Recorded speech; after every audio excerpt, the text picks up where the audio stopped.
Hello students, my name is Nikhil Saini and welcome to our YouTube channel The Unfiltered Education. So in today's video lecture we are going to discuss about political thought of Mahadev Govind Ranade. तो आइए चलते हैं और जानते हैं कुछ basic details इनके बारे में. He was Indian political thinker, an economist, jurist and a social reformer. तो आप देख सकते हैं ऐसा इन्होंने एक भी पहलू बाकी नहीं छोड़ा जिसके अंदर इन्होंने काम ना किया. इतना ज्यादा काम और अलग अलग सेक्टर में काम ही इन्हें अलग अलग खिताब दिलाता. इनके व्यूज काफी ज्यादा एनलाइटनिंग थे, काफी ज्यादा ऊर्जा देने वाले थे, इसलिए इन्हें मॉडर्न ऋषि का खिताब भी मिला.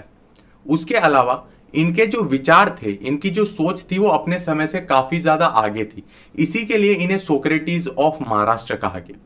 वैसे इन्होंने अपना करियर स्टार्ट किया in the Elphinstone college of Bombay as a lecturer of economics. वहां काम करते हुए इन्होंने एसेज ऑन इंडियन इकोनॉमिक्स लिखा, जिसके अंदर इन्होंने इंडियन इकोनॉमिक कंडीशन के ऊपर अपने व्यूज शेयर किए और बताया कि किस तरीके से ये वेस्टर्न कंडीशन से अलग है. इसीलिए इन्हें फादर ऑफ इंडियन इकोनॉमिक्स भी कहा जाता है. He was the political Guru of Gopal Krishna Gokhale. आपको जान के ये आश्चर्य होगा कि ये पॉलिटिकल गुरु थे गोपाल कृष्ण गोखले के, और गोपाल कृष्ण गोखले आगे जाके महात्मा गांधी के पॉलिटिकल गुरु बने. जब हम बात करते हैं पॉलिटिकल रिफॉर्म्स और सोशल रिफॉर्म्स में इनके योगदान की, so he was one of the founding members of Indian National Congress and initial member in the Prarthana समाज.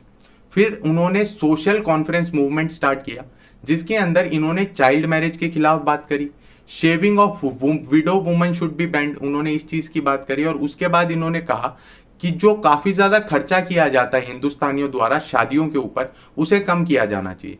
ये क्या है, गरीबों के ऊपर भी सोशल प्रेशर क्रिएट करती हैं, जिसकी वजह से उन्हें भी उस चीज को कंप्लीट करने के लिए पैसे लाने पड़ते हैं, वो भी इंटरेस्ट पे. वो चीज सही नहीं, ये चीज बिल्कुल भी सही नहीं. तो ये इनका कुछ योगदान था social as well as political field में. तो आइए जानते हैं इनकी इकोनॉमिक फिलोसॉफी के बारे में. तो किसी ने खड़े होकर इनसे पूछा कि बताइए साहब कि आपके हिसाब से इंडिया की जो पीड़ा है उसका निवारण किस तरीके से किया जा सकता है. तो इन्होंने कहा कि एक ही उपाय है, वो है इंडस्ट्रियलाइजेशन. इंडस्ट्रियलाइजेशन के अलावा कोई उपाय नहीं. तो फिर उन्होंने बोला कि इंडस्ट्रियलाइजेशन मतलब आप कैपिटलिज्म की तरफ जाना चाहते हैं.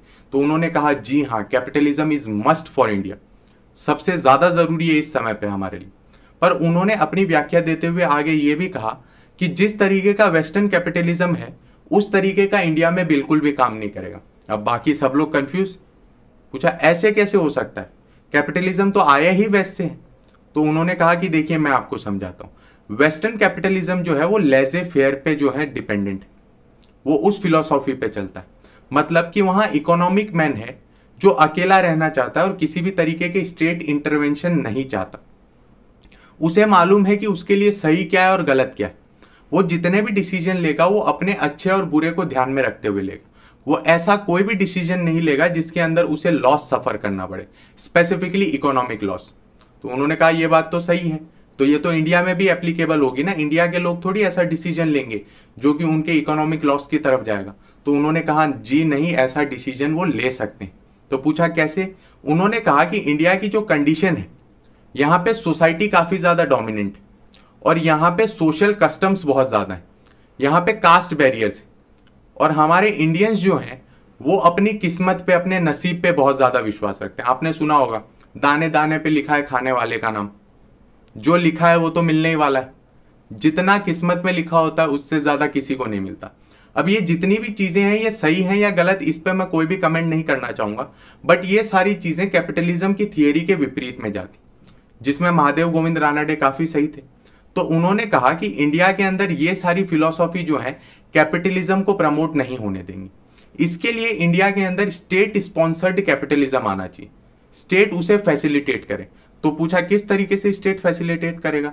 तो कहा देखो इंडियंस के पास इन्वेस्टमेंट करने के लिए पैसा नहीं है इतना, तो स्टेट को इन्वेस्टमेंट के लिए कैपिटल देना पड़ेगा कम इंटरेस्ट रेट पे. इसी के थ्रू क्यों जो है कैपिटलिज्म इंडिया में उत्पन्न होगा, आगे जाके बढ़ेगा. तो ये उनकी इकोनॉमिक फिलॉसफी थी जिसके थ्रू वो इंडिया को इंडस्ट्रियलाइज और कैपिटलाइज करना चाहते थे. बट ये चीज का ध्यान रखिएगा, not on the terms of western capitalism. उन्होंने 3 एम्स बताए थे, to equalise, to humanise and to spiritualise. तो ये चीज आपको ये दर्शाती है कि भाई जो महादेव गोविंद रानडे थे उनका वेस्टर्न कैपिटलिज्म और वेस्टर्न थिंकिंग का प्रभाव तो था ही उनके ऊपर, बट उसके साथ साथ जो ओरिएंटलिज्म था, जो भारत की संस्कृति थी उसका भी काफी ज्यादा प्रभाव था। तो ये इस तरीके का सिंथेसिस बनाना चाहते थे, एक तालमेल बनाना चाहते थे जिसके थ्रू ये इंडिया को डेवलप कर सके। तो आइए चलते हैं इनके कॉन्सेप्ट ऑफ फ्रीडम की तरफ। तो कॉन्सेप्ट ऑफ फ्रीडम देते हुए इन्होंने कहा कि देखिए रूल ऑफ लॉ जो है वही सबसे सुप्रीम है और वही सबसे सही है। तो इन्होंने उसे समझाते हुए कहा कि मोनार्की किसी भी तरीके से जो है कैपेबल नहीं है फ्रीडम के लिए। इन्होंने कहा कि राज जो होना चाहिए वो नियम का होना चाहिए, कानून का होना चाहिए।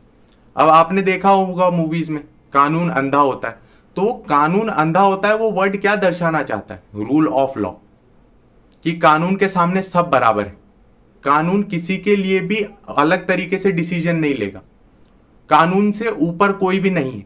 ये सारे वर्ड्स आपने सुने होंगे, ये सारे वर्ड्स जाके एक ही जगह पे मिलते हैं, रूल ऑफ लॉ।